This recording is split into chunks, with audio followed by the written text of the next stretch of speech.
Were your folks musical? My father was. My father was a very beautiful fiddle player. You know, like he never really performed anywhere. He was very shy about playing. My mother, I wouldn't say that she was musical, you know, really. I mean, she had a great interest in music, and she kind of, you know, started me playing. Like, it was her doing that I, you know, started taking Hawaiian guitar lessons when I was 7. And she sort of kept me at it, you know, against my will for a few years until I, you know, I was about 11. I discovered I actually liked it.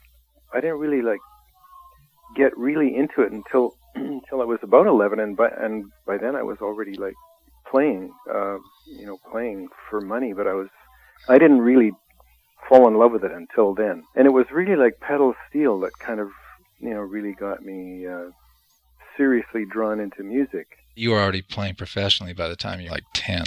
Is that right? Well, that's when I played my very first gig for money, yeah. But I actually was playing, you know, weekends professionally when I was 11. And then, from then on, you know, I guess for about 3 years I was playing weekends, 11, 12, 13. And then all through high school, yeah, pretty much all through high school I was playing 6 nights a week. I don't really know how I did it. But there was a dance hall here called the Normandy Dance Hall, and I was playing in every band that was playing the Normandy for a time anyway. I don't remember exactly how long, but and these were country bands mainly? Yeah, country and sort of western swing kind of thing, you know. So when was it in there that you actually met Lenny? December of 57. Yeah, I was 14, and I listened to him for, I'm sure, a year or more before he phoned me. And he had heard you playing on the radio? Yeah, he'd heard me playing on some show, and you know, he wanted to get together. He said, "Man, I really dig your steel playing, man."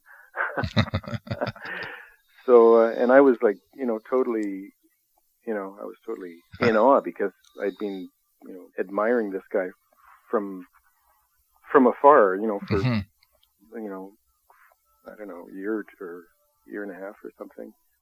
So suddenly Lenny is on the phone and he's coming over to your house. What was your impression of him? Do you remember? Well, I was thrilled just to meet the guy. I guess the first thing that you noticed about him was that he was such a groovy little guy. He was a nice person. He was very gentle and, very good looking, good sense of humor.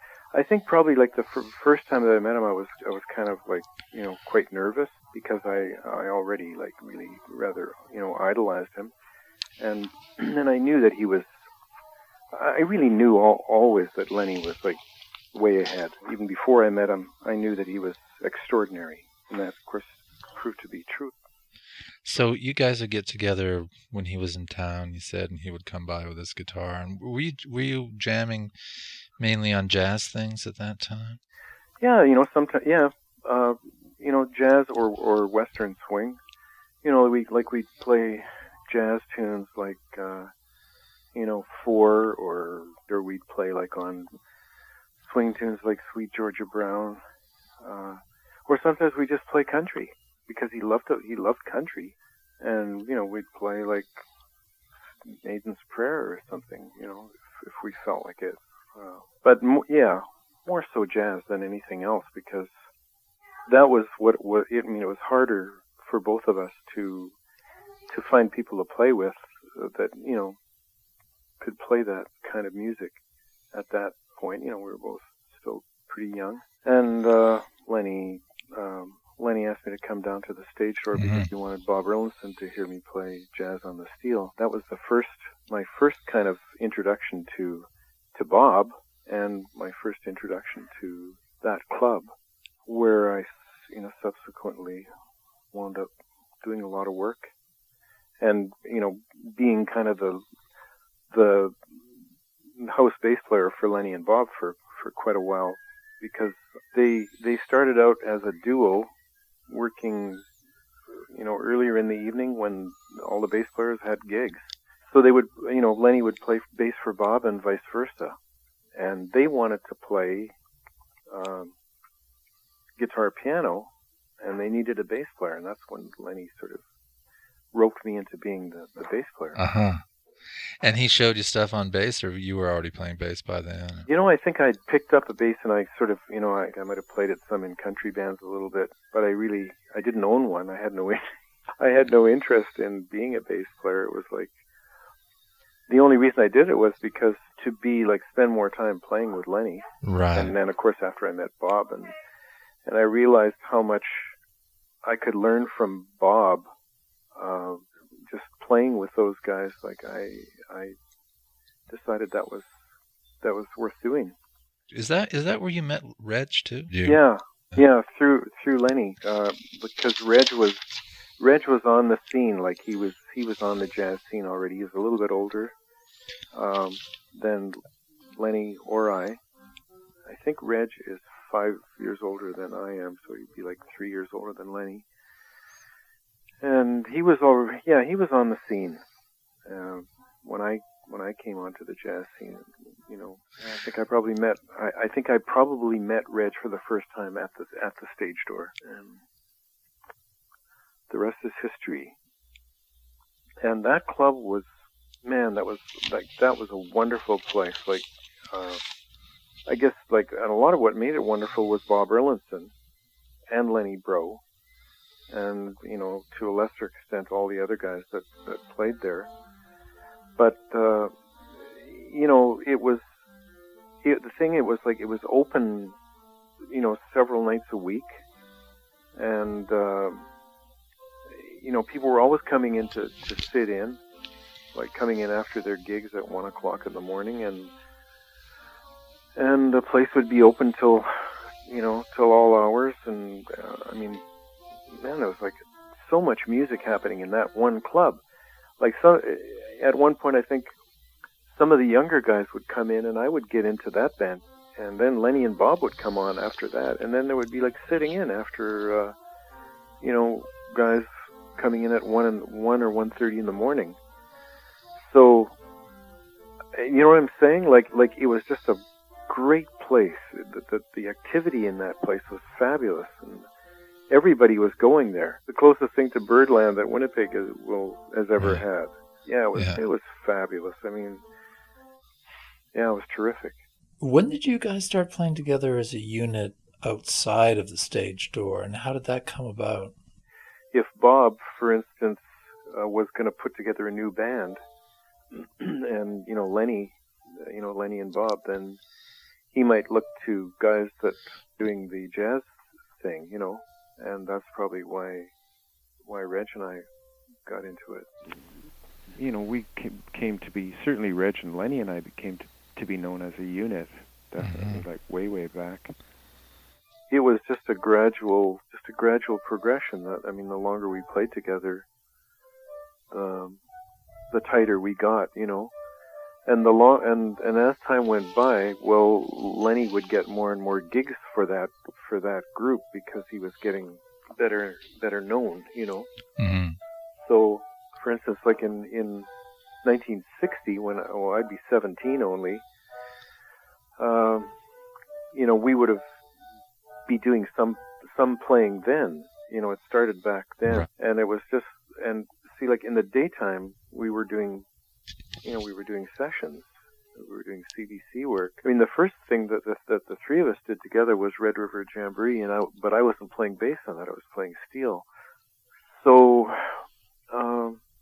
I couldn't say that the trio sort of gelled in 63 or 64. Right. I think it was just a kind of a gradual thing. That the trio improved, sort of developed right up until the time that Lenny really became more away than here. And we were young, and we all really dug each other, we were very close as people. We were doing all these sessions, and Reg won't drive a car because Reg has got his own reasons, and mm-hmm. and Lenny never did want to do anything except play the guitar. He didn't want to drive or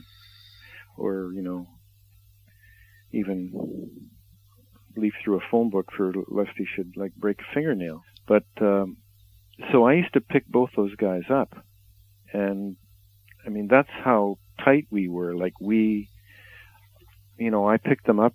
We went to the gig together, and we did our gigs together. And after the gig, like I drove them home, or we went for a drink, and then that night I'd pick them up again, and we'd go play a club date somewhere. I mean, Right. we were like very, very close and saw like a lot of each other.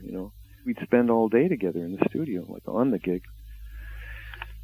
So we were doing a lot of CBC work.